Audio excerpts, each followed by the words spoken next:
அழைக்கிறார். ஆண்டவர் சொல்லியிருக்கிறார், தாய் மறந்தாலும் அவர் மறக்க மாட்டேன் என்று.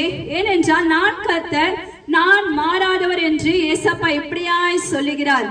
வேதத்துல பார்க்கிறோம், ஒரு தாயின் வயிற்றில் பிறக்கும் போது ஜப்பானியா பிறந்து விட்டானே என்று அவனை தினதோறும் சுமந்து கொண்டு வந்து அலங்காரம் என்று தானே ஒரு அப்போஸ்தல வாச சபையிலே அந்த மகனை பிச்சை எடுக்கும்படியாக வாசையில விட்டு விட்டு போய்விடுவார்கள். பாருங்க, பிள்ளை ஜப்பானியா பிறந்து விட்டது. தாயின் கருவில் பிறந்தது முதலே அவன் ஜப்பானி.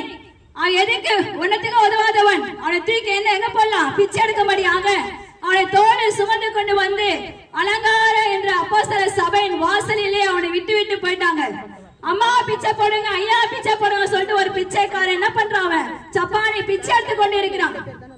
ஒரு நாள் அவனுக்கு அற்புதம் செய்யும்படியாக தேவனால் அனுப்பப்பட்ட தேவ மனுஷர்கள் வழியாக வந்தார்கள்.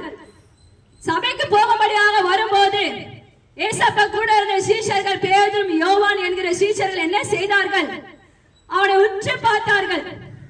இவன் இப்படியா பிச்சை எடுத்து கொண்டிருக்கான் உற்று பார்க்கும் போது அவன் நினைக்கிறான், ஓ நம்மள உற்று பார்க்கறாங்க, வெள்ளியோ பொண்ணோ கண்டிப்பா நம்ம நிறைய தரப்போறாங்க போல இருக்கு அப்படின்னு நம்ம மனசுக்குள்ள ஒரு ஏக்கம் வந்துச்சு.